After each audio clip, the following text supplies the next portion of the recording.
cup at a time. Yeah, this is tea time. Yeah, making a difference.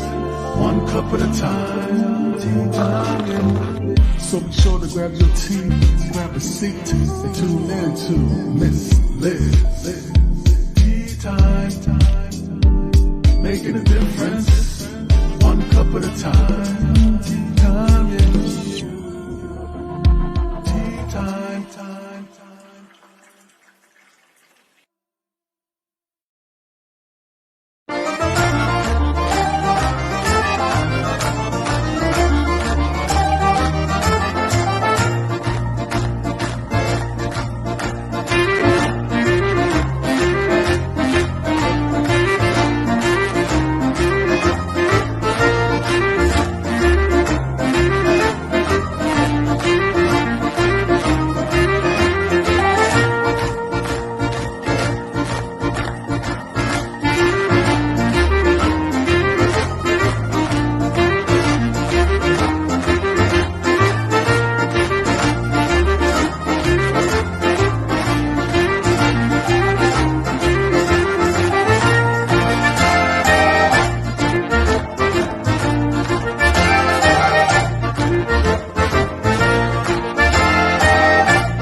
Well, good morning and welcome to Tea Time with Miss Liz. That's right, we are back, and this is the last week of October already, 2023. Then we're jumping into November. If you haven't seen November's guest list, check that out. It's on Miss Liz's Facebook page and my website at www.misslizsteatime.com. There is a lot of incredible guests coming in November, but today I have the incredible James Devine joining me. He's a music teacher, author, musician, performer. He's all of it, and he's going to be sharing his story called Jimmy.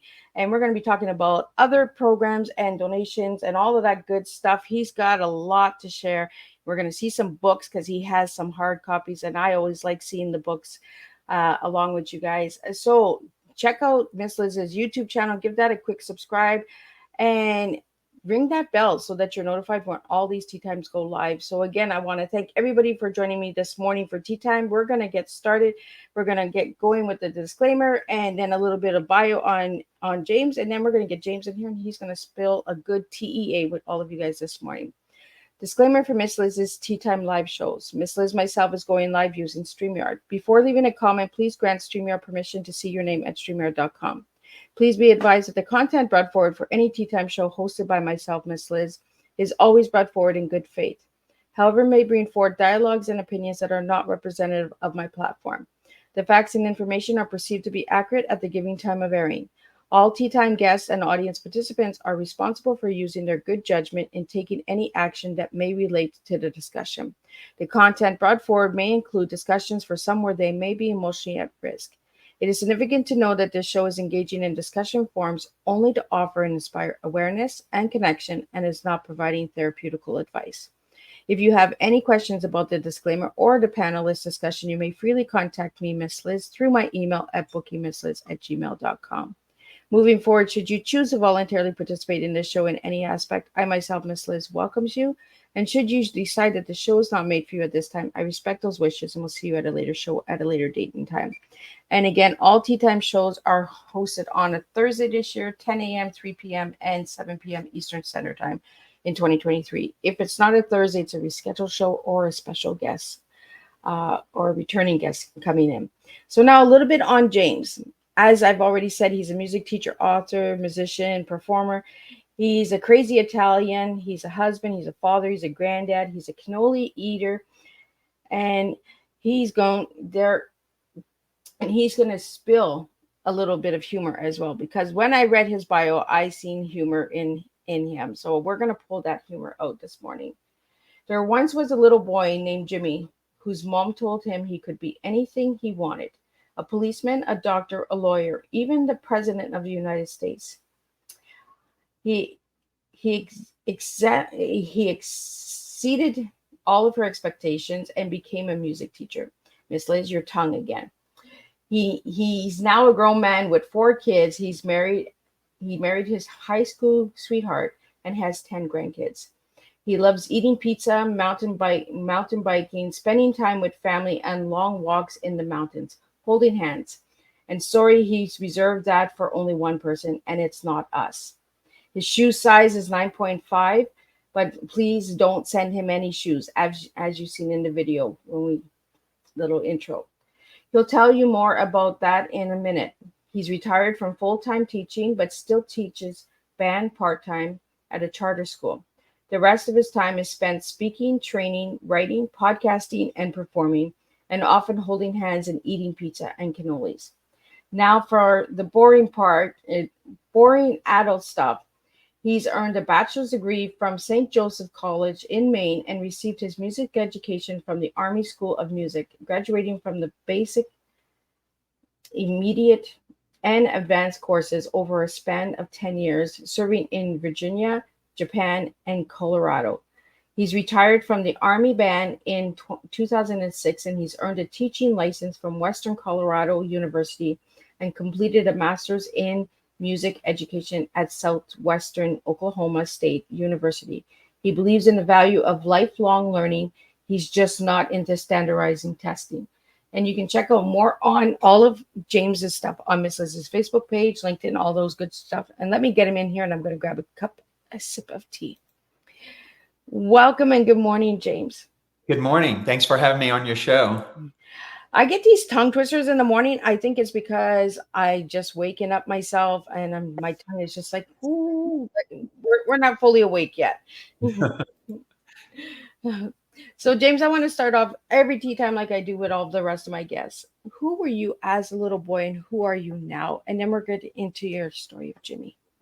As a little boy, I was this shy, withdrawn, sad little boy. I have my favorite aunt. I'll come back to the little boy in a minute. My favorite aunt lived with us when I was a teen, and she's 11 years older than me and 11 years younger than my mom. And because she lived with us, I really got to know her well, spent a lot of time with her. But she always talks to me as an adult. And she said, you were so sad, and we were so worried about you when you were just this little kid, because you were just shy and withdrawn and worried about every little thing that happens. And now I would say, as a man, I'm a joyful man, enjoying almost every minute of life and the things that I have been blessed with. But it was a journey to get there. So that's where that shy boy comes in. We're going to get into that a little bit later in the show, but now I get it.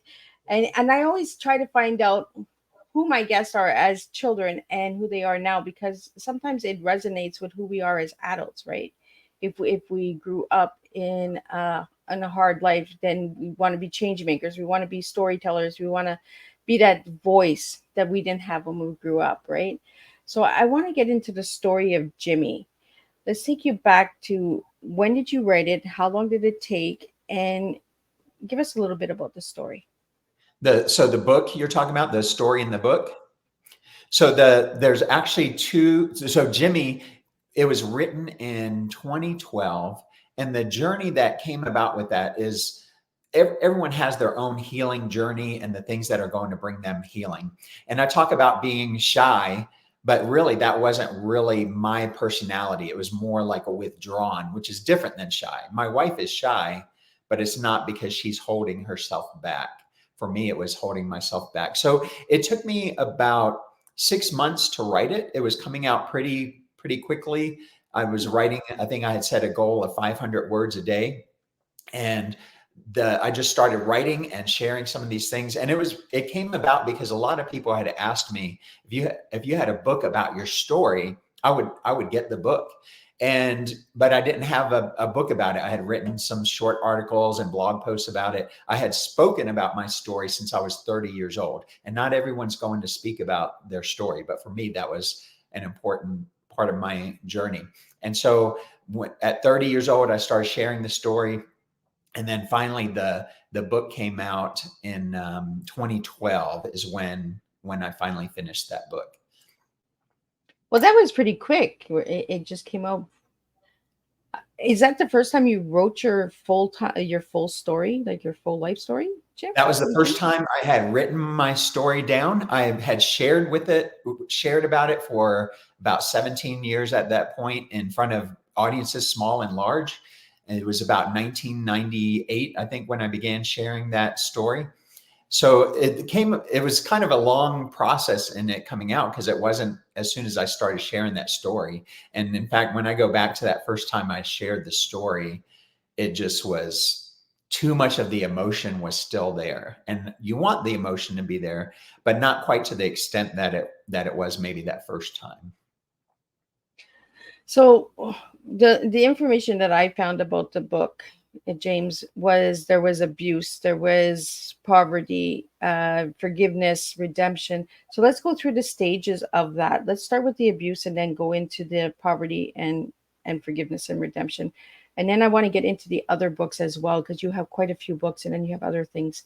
But let's start with what age did the abuse start and what type of abuse was it?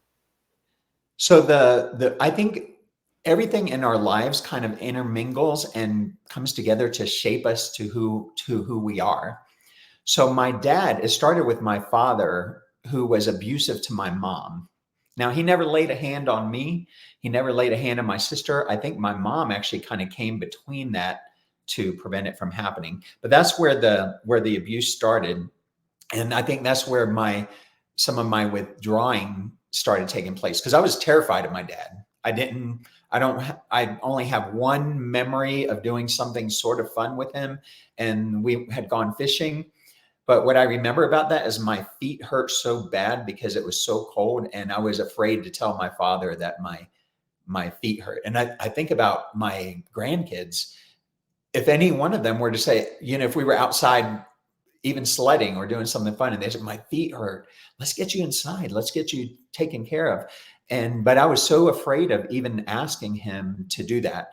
And I don't really have any fun memories of him. I just remember kind of avoiding him. I do have a funny story about my sister, who has a totally different personality than me. And my mom says that one time my father sat me down around Christmas time and said, "Do you love your daddy?" And I said, "No, I don't love my daddy." And he said, "Well, Santa Claus isn't going to bring you anything." And I said, "I don't care if Santa Claus doesn't bring me anything. You're mean to my mommy, so I don't love you."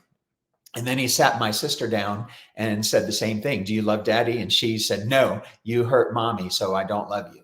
And then he said, "Santa Claus isn't going to bring you anything." And she said, "I love you, daddy."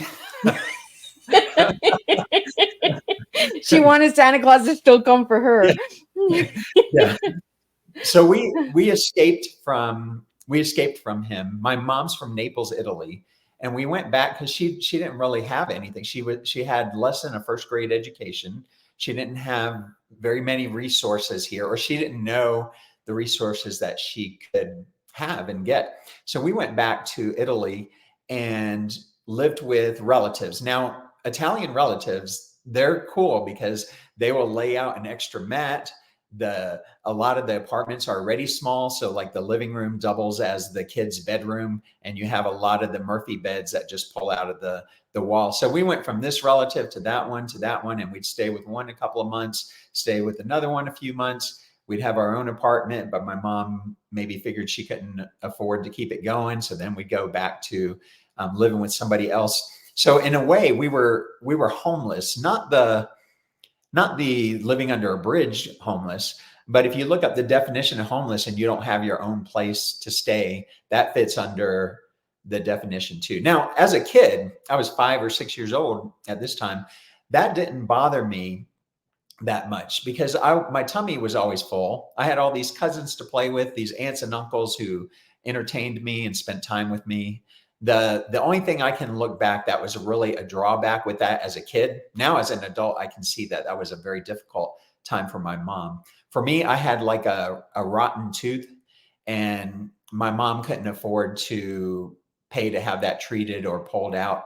And so they'd kind of look at it, or someone would look at it and just say, "Well, we'll chew on aspirin." And that would bring kind of temporary relief. That's the only, and it wasn't like a terrible throbbing 24-hour a day type of pain. It's just sometimes it would flare up and cause some trouble. Now, we had some American friends, a lot of American friends. My mom always was attracted to Americans, and she grew up in extreme poverty. But she always worked for Americans. She did house cleaning, and there's a Navy base that's over there in Naples, Italy. And she just always had this dream of going to America. So we still had American friends, and I think her jobs involved working on the base and then doing some cleaning for people on the side. And we had this family that was a husband and wife, and they had 3 kids, and the 2 oldest kids were the same age. There was George Jr., who was the same age as me, and then Karen was the same age as my sister, and then they had a little baby. And George Sr., he became like a father to me. He was giving me the attention that I craved.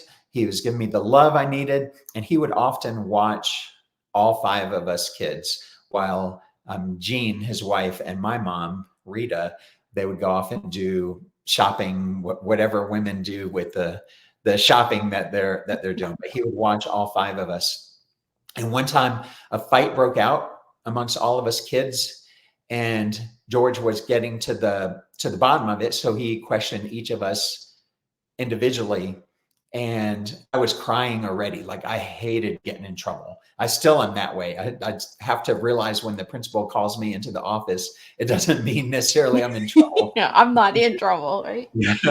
Sometimes it's just, let me ask you about the budget, or let's try to figure out your schedule, or something like that. But so I was crying, and George was wiping the tears from my eyes and giving me a hug. But then he raped me in that bathroom floor. I can't describe to you the pain. It's for your heart. It's like your heart being ripped and torn in 2. And kids are resilient. I was 6, I think, when the first time happened. Kids are resilient. And so he would tell me he was sorry. He said, "This will never happen again." And I believed him every time. We ended up moving to Norfolk, Virginia, because my mom knew a lot of people there. George and his family also moved to Norfolk, Virginia about the same time we did. And so the abuse continued from age 6 to about age 9. And then George moved away and the abuse stopped.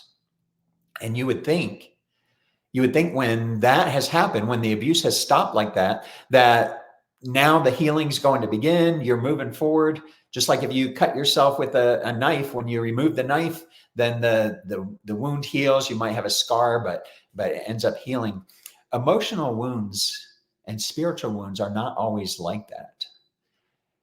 As I became a teenager and went through puberty, I understood more of what George had done and how he had violated me. And I began to hate him with a passion enough to want to kill him. And this didn't coincide with my faith. My faith told me forgive, but my brain and my emotions were telling me kill. And in fact, I understand it now. Occasionally, even in our town, we live in the beautiful Colorado Springs, Colorado. Occasionally, there'll be someone that murders maybe an abusive spouse, usually a wife who murders an abusive husband. And people are like, why didn't she just go to the police? Why didn't she do this? Why not this? Why not this? Well, you don't always understand if you haven't come from that situation. I hear those stories and my heart goes out to the woman. I mean, I'm not saying that she did the right thing. I'm just saying I understand that level of emotion of wanting to do that or thinking that's the only way out of the situation. It's the only way for survival, right? Yeah. And so I had gotten to feeling at this point, and I realized that didn't coincide with my Christian faith. And so at the age of 16, after much thought and much happening in here and in here, I finally decided to forgive George. And that's when the healing began. That's not where the ending was. In fact, that was the first step in a 1,000-mile journey that now I'm near the end of the journey. I'm on like mile 997 and the end is right there. And I can see all the healing that took place in the back. But on that first step, I couldn't see the end yet. And there were still a lot of things that I had to work through. Now, some people, it happens quicker than that. Everybody's different. But for me, that was that first step in the healing process when I finally let go of that hatred and that unforgiveness. So, James, how old were you when you forgave George? 16. Oh, wow. That was still young. Yeah. Your story resonates with me because I am a survivor of domestic violence, and I got to that point where I wanted to kill. You get to the point where you're like, it's either me or him. It's either me or her. It gets to a point where that's all you want to do is just, how is this going to end? How is this pain going to end? Somebody has to go. Somebody has to be taken out. And it's not because you want to kill. It's because it's your form of survival, your Right. form of saying, this is the only way it's going to end. The pain is, and I'm so glad that you forgave. Now, when you forgave James, did you forgive for yourself or did you forgive him in person? So I forgave for myself, and the main thing that really was working on me was when Christ talks about he teaches his disciples, they ask him how to pray, and he teaches them what many of us know as the Lord's Prayer. And then right after that, it says, if you forgive men when they sin against you, your heavenly Father will also forgive you. But if you do not forgive men their sins, your Father will not forgive your sins. And that really is what spoke to me, because I know that I do things wrong and I need that forgiveness as well. I have often thought about this is where a lot of people misunderstand forgiveness, because forgiving someone doesn't mean you have to forget, and it doesn't mean you don't prosecute. It doesn't mean you don't put boundaries in place. So George left, and I had no idea where we went to or anything. But about 2007, when Facebook really started getting big, it might have been a little bit after that, my sister reconnected with George's daughter, Oh. and then his daughter connected with me, and that was fine because we never had any problems with the kids. But I looked at her; it brought back all kind of like old memories. It kind of dusted them off a little bit, and I was like, I wonder if he's still alive. And I looked through her friends list, and sure enough, there he was.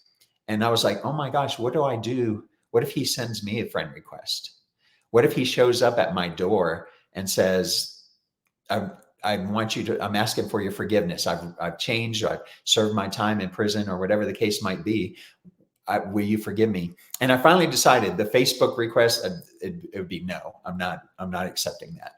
And if he showed up on my porch, I'd talk to him for a minute, hear his story, and say, I forgive you. I forgave you a long time ago.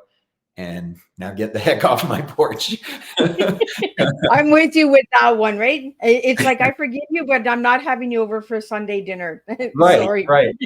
right. There's times where that would happen. Like I see people who maybe they had a beef with a sibling, and not to the extent of like physical or sexual abuse, but just something, and they don't even remember what their argument was about. And now it's been 30 years. In that case, you might forgive and then say, hey, let's go out for lunch or dinner. But I think there's some things that are so grievous that there's not going to be a chance for reconciliation in those cases.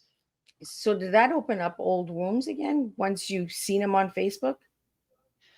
It did a little bit. So a few things happened later in the healing process. One was when my oldest son, when he turned 6, and that's been a long time ago now. He was born in 1990. But when he turned 6, I was looking at this little 6-year-old boy and thinking, how could somebody do this to he's a little kid. How could somebody do this to a little kid like that? So that brought up some, it's more like tore off some scabs just a little bit. It wasn't like going all the way back to the beginning, but it was just a thing that kind of brought up the same thing with the Facebook thing. It's like, oh wow, I thought he was gone, and now there's this possibility that something could happen. Now the picture that he had for his profile picture, it looked like he was in some type of halfway house, because it just looked like a bunk. It didn't look like a prison, but it looked like a sparse place. So I don't know if he was in a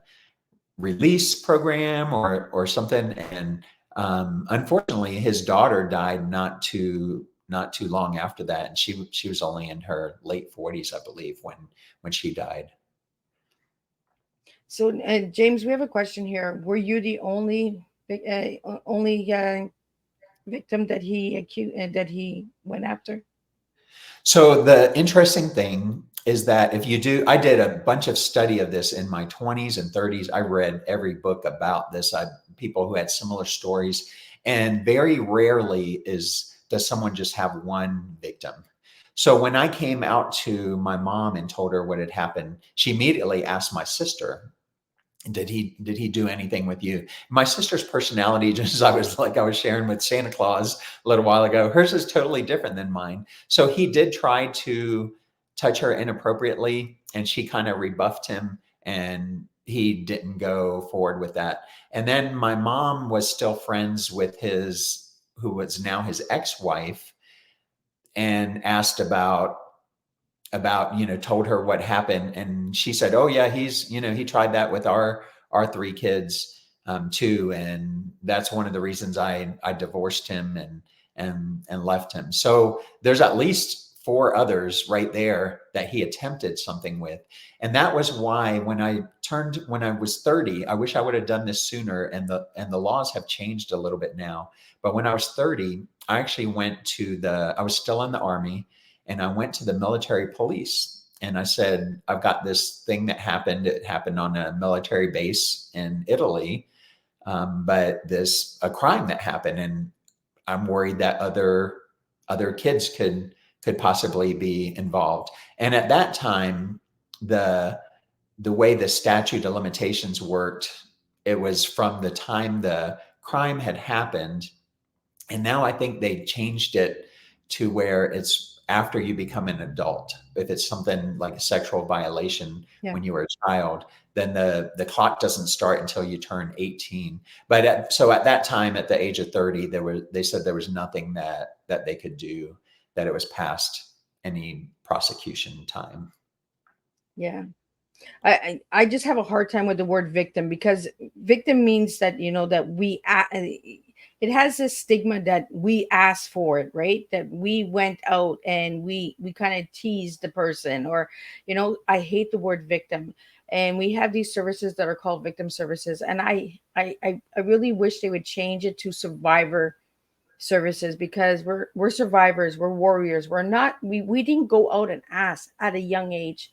As a child, we don't go and say, hey, hurt me, And I'm glad that you brought up that when your son was 6, because we do have these triggers. We have these things that ages, smells, environments that will turn us and say, oh, this brought me back for a minute. Yeah. But I'm not there, And then, like you said, like you looked at your son and you said, like, how could you, I don't understand the mindset of abusers, why they do that. Maybe they were abused as a child as well. I try to understand, but we get to a point where some people are just sick. Some people are just broken inside, and that. So I had a hard time asking that question because of the word victim. It kind of it gets to me. I get very aggressive with the word victim, because no child is a victim. We don't go out and say hurt us. So I'm really glad that you're sharing your story this morning, James, with us. I'm being triggered a little, but that's okay. I'm good with it because I know my triggers. So, but we need those stories out there. And for anybody that has gone through any form of abuse, this is a trigger warning, tea time. So be sure to, if it's too much for you, I'm not going to be offended if you have to leave. And we're sharing these stories because we need voices. We need to have that difference out there. So James, I want to get into the redemption part. For people that don't know what redemption is, could you share a little bit about what that is? So for me, redemption involves my faith in God and my faith in Jesus Christ. And there's a renewal that happens when we realize, and that this is where that verse I was mentioning earlier about forgiveness, forgiving people when they sin against you, if you want that forgiveness, that is when the healing starts. So probably a good way for me to describe it is we talked about the knife wound. If I had the knife and I stuck it on my arm and then I just left the knife there and tried to bandage around it, but the knife is still stuck there in my arm, the healing's not going to take place. It's going to continually cut and get infected and cause all kinds of problems. And so the forgiveness is the process of taking that knife off of there and getting rid of the knife. And just like, I mean, the healing process for most of us takes place a lot faster than a physical healing than maybe an emotional healing would take. So, but you can see the process. You might have to get stitches. You might have to have bandages and put ointments and creams on it and take a lot of care of it, maybe leave it out of water when it first happens. But then as it heals, then you can do more things. And then finally, there's just this little tiny scar, hopefully, that you still remember what happened, but it's not affecting you anymore. The pain is gone, the blood is gone, the infection is gone. And so that's what the redemption process is. As I moved forward in this process of forgiveness, as I went to that second step and that third step and the first mile and the 500th mile and the 900th mile, as I was taking these steps, then at each step, I'm learning new things and moving forward with that. And I could have moved through that faster if I had had proper counseling at a young age. Unfortunately, my mom was against counseling. And so I didn't get that until my late 30s, early 40s. And by then I was already on mile 900, 920, but it helped me to get to that next level. It still helped me, but I think I could have gotten that far faster with some good counseling and support early on. But redemption is a process of changing your heart and you taking what you're learning from that and then changing how your life is, changing how you move forward and how you there's a lot of mindset changes that had to take place for me, probably because of my father's abusiveness and then what happened to me with George.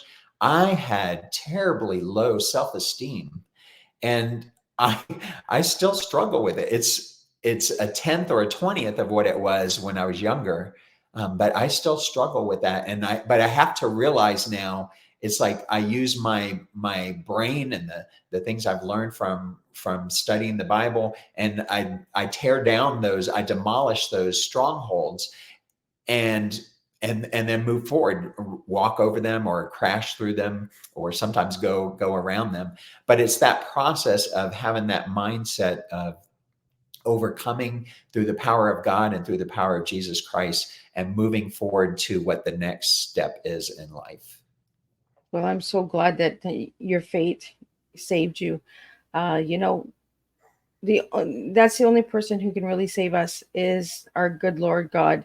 You know, we have to turn to him and ask him why.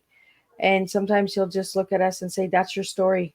It had to happen, you know, because if it hadn't have happened to you, James, you would not have the story to share today. You would not have that voice to share and save somebody else. And this is why sometimes we go through our struggles, we go through poverty, we go through the hard times. And back in the day, a lot of our parents were told what happens behind closed doors stays behind closed doors. We don't bring any shame to the family. We don't bring any of that, you know. I grew up with all of that being told to me, and I'm sure that's where your mom was coming from too, is that, you know, like it happens, we just keep it hush and we move on, right? We just move on.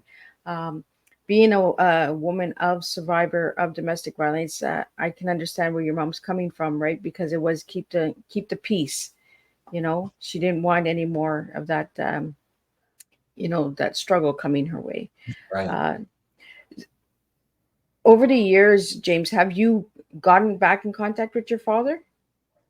So my father passed away when I was about 8 years old. When we 8 or 9, somewhere around there. I think it was when we first came back to the United States, and he was young. Now he was older than my mom by quite a bit, but he was young when he passed away. I want to say like 48, 49 years old. But I do have. He had a whole set of family before he married my mom. He had 4 kids, and one of them was almost grown when he married my mom. And so I was back in touch starting about 5 years ago, I think it was. Only 2 of those kids were still living. And so I got to reconnect with them. And now since then, one of them has passed. But the one who's still alive, he and I get together once in a while. We live in different parts of the country, but we try to get together once in a while. And we still have a little bit of that connection. But for many years, for over 45 years, we had pretty much no connection at all with that side of the family. So we have a question here about your story. This is coming from another man. How has your story changed your life? It has made me really become a devoted father, a devoted husband, and my grandkids, they're like the light of my life. I can't imagine not having them in my life. It's also made me really have a compassion for kids, and especially kids that are going through things where they're abused. And maybe that's what led me to becoming a teacher. And I've been this is my 26th year, even though I'm only half time now.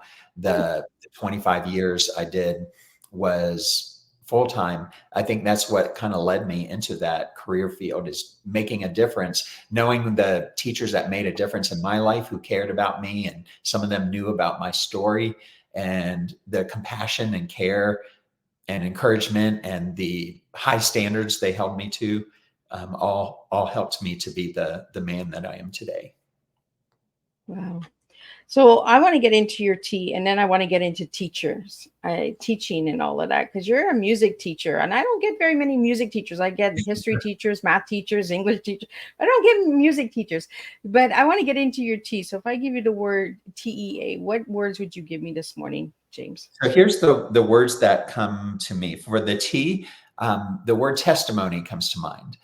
There's someone who coined this expression, and they said, your test leads to your testimony, and the testimony is your story about what has happened to you. And so we all have a story. Probably the most recent thing I can think of that came up in our society was all the things that happened around George Floyd. And I had some Black friends. I really wanted to hear what their stories were. Some of them I had never heard their story. I have some Black friends who never experienced discrimination, or at least not in like the last 30 years. And they talk about things maybe when they were a kid. I'm talking about older people, like in their 70s. And then I had other friends who said, where I live, we experience it all the time. So that each of them has a different story and their testimony and the tests that they've gone through. The E for me stands for every moment. So every moment we have is precious. We don't know how long we have on this earth. We don't know when an accident or an illness could take us away. I belong to an Italian club, and our president, who I think he's only in his 40s, he just recently passed away, and it's like it's way too soon. And none of us would have thought that. He wasn't in any bad health or had any disease or anything. And so every moment, live in that moment, because we don't know what we'll get. And then the A for me stands for action. So just like everyone has had their test, at some point you have to take action to get out of that and move forward from that. You can't just sit there and whatever happened to you, just say, this is what happened, so this is who I am. I can't help it. You have to take that and move forward. And I've seen so many people, including my mom, who remained stuck in her life because she didn't take action. And it was always tomorrow, next week, after this appointment, I'll take action. And then her last 25 years of life, it was just kind of wasted. She kind of locked herself in her house and went out to church and the grocery store, and that was it. And her health reflected the things that she had held on to for all her years of life. Well, I think this is why we're telling our stories, why we're sharing stories, right? Is because we don't want to be that person that just locks ourselves away, because it doesn't make any difference. It doesn't bring any change. You're actually passing with the pain. You're not releasing. You're not letting go. Right. You know, and it's sad because a lot of and the older generation does that. They die with the pain. They die with that story. They die with the abuse. You know, they don't have a voice for it. And I think it's really important that we get these stories out there, and it's really important that we share them in different ways, like writing books, speaking, teaching. So was music your savior? Like, did it save you? Like, how did you get into music? Yes. So music did save me. And it's crazy when I think about it, because I almost didn't join band. When I was in 6th grade, you had the choice of going to band, choir, drama, or you could stay in what we called our homeroom and read. And I thought, I'm just going to stay in my homeroom and read, because I love reading. And so, but after, it was like me, one other person, and what seemed like this very ancient teacher that I had.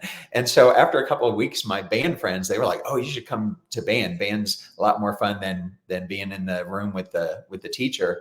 And so I joined a couple of weeks late, and then I found out that I was good at it. So it saved me, because it was something that gave me self-esteem. Now, I didn't know in 6th grade I was going to do it as a career. But that was the start. I was never good at sports. I never had a father who took me hunting or doing kind of like boyish things. And that was the thing that I was good at. And by the time I got to high school, I started making it into all city and tri-city groups. And you had to audition for those. And then when I was 18, I had auditioned for the Army band and got to be part of that. And so for 10 years, I was in Virginia, Japan, and then Colorado. Basically, my job in the Army was to perform. We did usually 150 or more concerts every year in those three areas. So it was something that I was good at, and something that and has ended up being now a career for me for 37 years with the teaching and the performing.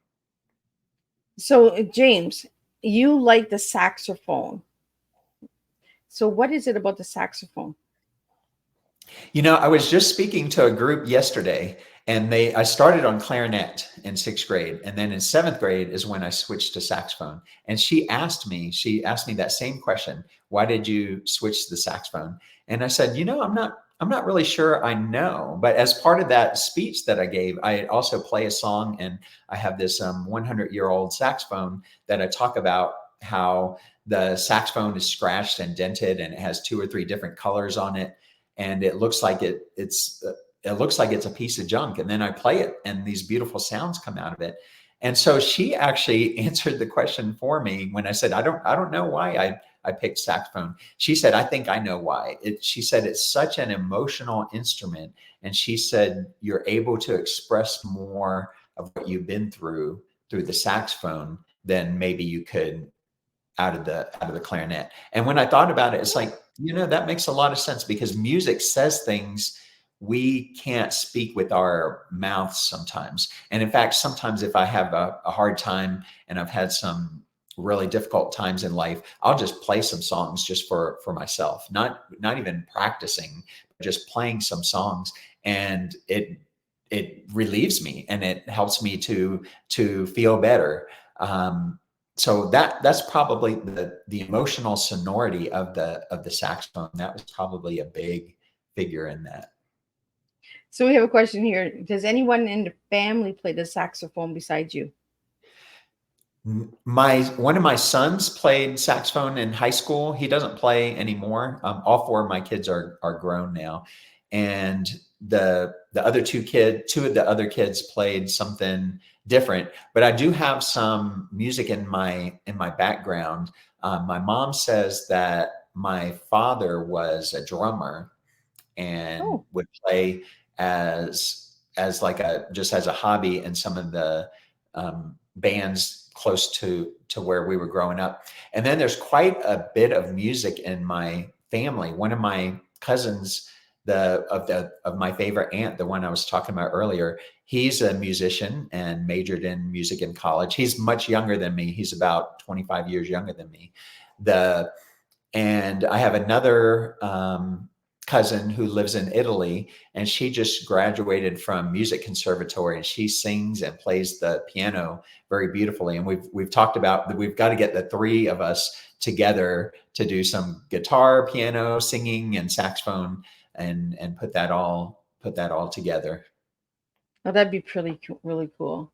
So, James, I want to talk to you about your other books because you have quite a few other books. So, if anybody would like to know more about the books, you can check out his website. It is listed here on the screen, jamesdevine.net. It will also be in the description boxes for the audio listeners out there. But a couple of your other books that you have out there is Sad Boy, Joyful Man.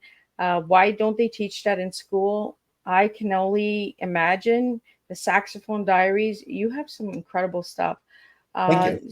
So what book do you have available over there that you're going to show us this morning?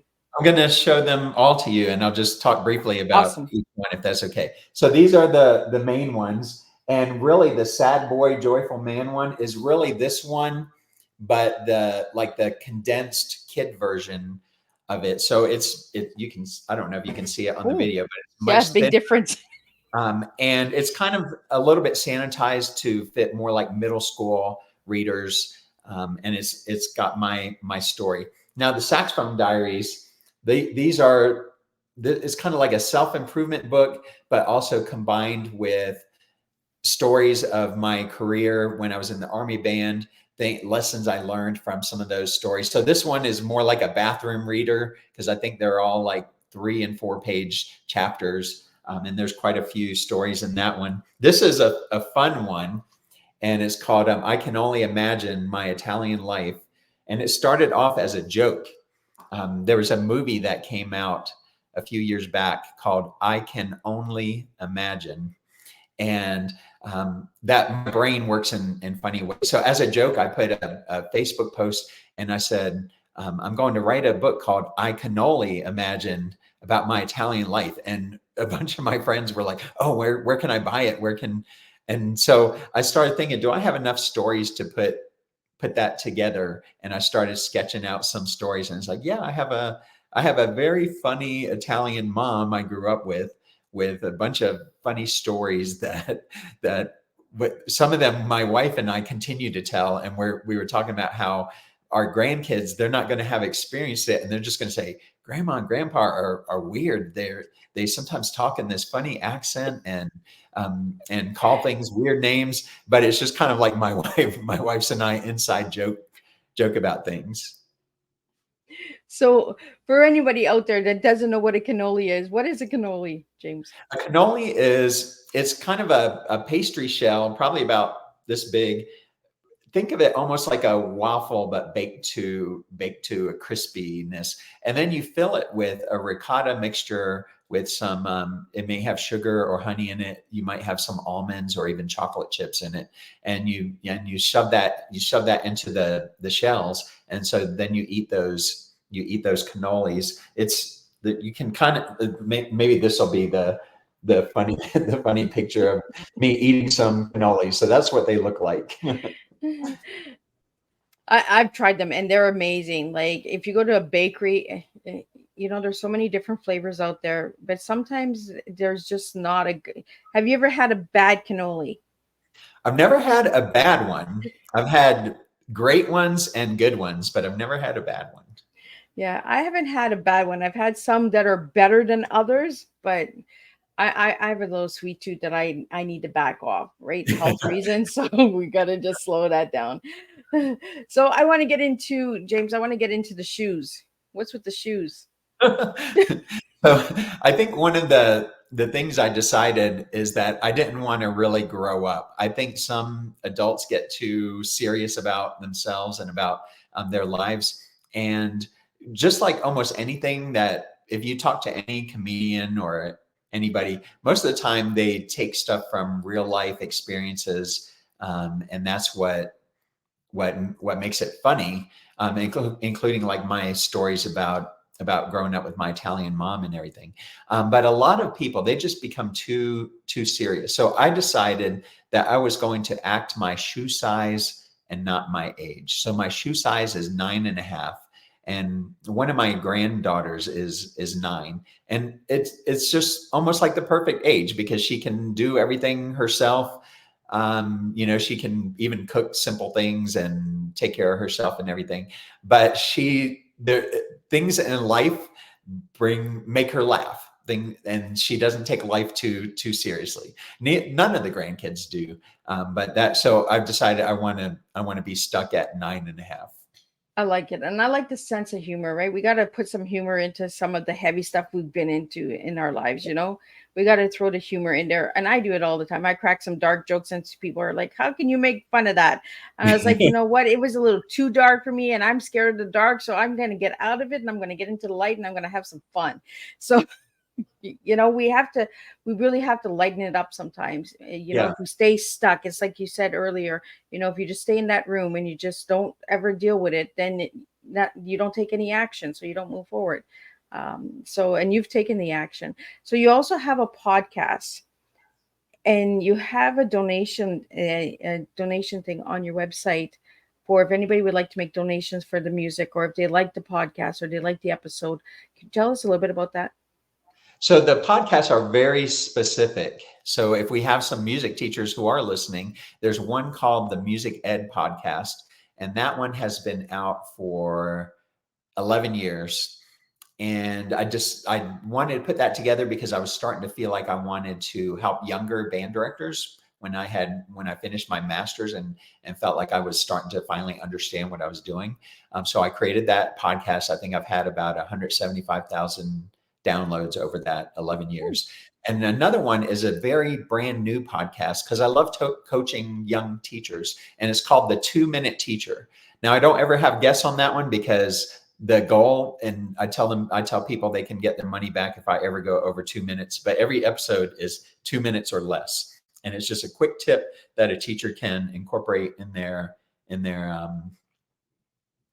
daily teaching practice. Now, the fun thing I have that you didn't mention is my YouTube channel, and I post 1 or 2 short teachings there a week, and some of them are really funny, and some of them are just that it's aimed more to like teens and young adults, but it's just kind of fun things to help them in their lives. So what's your channel for YouTube? I think it's James Devine. James Devine. So anybody that's listening or watching the replay later, check out James Devine. And I'm going to check out that 2-minute teacher thing because I did not see that. So I'm going to check that out. But you also have speech coaching available for anybody out there. So could you tell a little bit about that before we wrap up? Sure. So I've been doing public speaking since about 1998. And it was a part-time basis for most of the time that I was teaching. And now that I retired from full-time teaching, I have the half-time job. I'm focusing on that a little bit more. So a lot of people are terrified of public speaking. And so it's just a way for them to get some coaching if they're preparing either for specific speech or just want to get better at speaking, or maybe they've never given a speech and maybe they're the head of a department, and all of a sudden they've been told, hey, at our yearly banquet, you're going to deliver a 10-minute speech. And so it's just a way to help them out. Oh, I did just notice, I looked at my notes here. You have 2 books, I believe, or are they programs? 40 Cheap Dates and Why You Should Know Them, and 40 Ways to Make Money as a Musician. So is that a book or is that a program? Those are both ebooks. So I don't have anything to show for those. Those are both ebooks that can be either, if you go to my website, there's a books and courses link and or you can find them on Amazon as well. And then there's this one that I forgot to talk about. This is kind of a program, and it's for teens. It's called Why Don't They Teach That in School? And it's got 25 lessons of like car maintenance, how to cook simple foods, how to sew on a button, how to write a thank you note, how to apologize. And it's got a short video that talks about it. So the kids could study it on their own, but then there's also kind of an assignment for them to do. So for example, the how to write a thank you note, then they're supposed to actually write a thank you note to somebody. Oh, I kind of like that. Can I see that workbook again? Sure. Why Don't They Teach That in School? And it's available digitally. This is the print version I have, but on the website, it's a digital download, and it has all the links to the videos and the workbook that comes in PDF format. And the book that we talked about this morning, could you show that again? The Jimmy? Jimmy. So how did you get the title of Jimmy?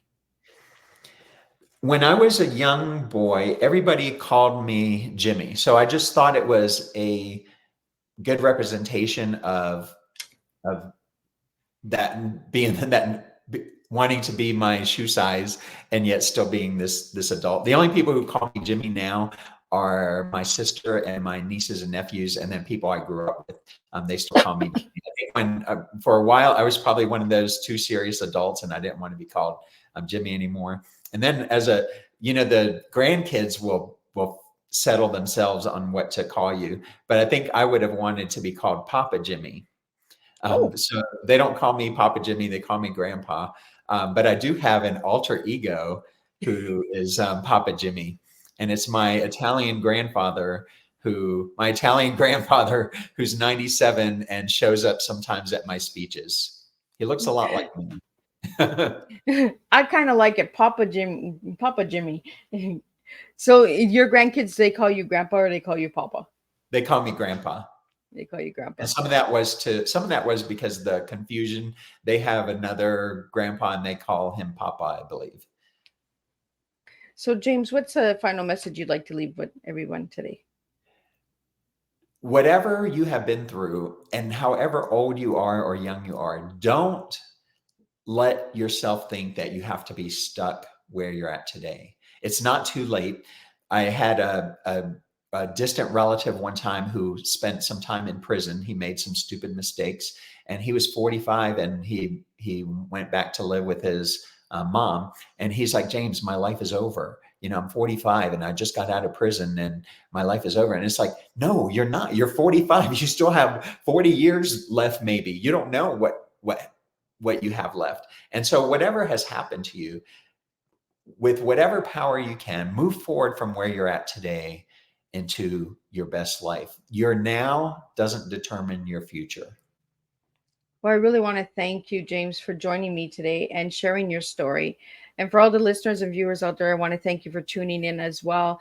Without all of you guys here, I would not be able to do what I do. I would not be able to bring these incredible teas to the table with your listening and downloads and all that. You have brought Miss Liz to the table even stronger each and every year. So I want to thank you, James, for bringing your story to the table and having a voice for the men out there. And I want to thank all of the listeners again for your questions and comments and support. We do have a second show coming at 3 p.m. Eastern Standard Time, and then we have a third show at 7 p.m. Eastern Standard Time. I do 3 shows every Thursday, so 3 different TEAs. So James, before we wrap it up, if anybody would like to get a hold of you, how can they reach you? The best way to reach me is through my website, jamesdevine.net. All kinds of information is there on the products and courses and how to book me for speaking, but everything's right there.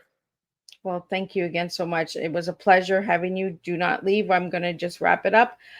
We will be back this afternoon with Devin Moore coming in from the United States. He'll be talking about Race to Speak Up. We'll be talking about bullying prevention. And then tonight we're going to be taking the ship onto the sea, and we're going to be joined with Nancy Soul, and she'll be talking about how she works on the sea as an entertainer, and she's also into jazz and all of that. So it's just been music and voices and stories that are going to be making a difference around the world. So Tune in. If you haven't subscribed to the YouTube channel yet, give that a quick subscribe. Check out James's YouTube channel as well, James Divine. And again, your story does matter, and we all make a difference when we start sharing. So until then, I will see everyone at 3 p.m. Eastern Standard Time for the second show of today.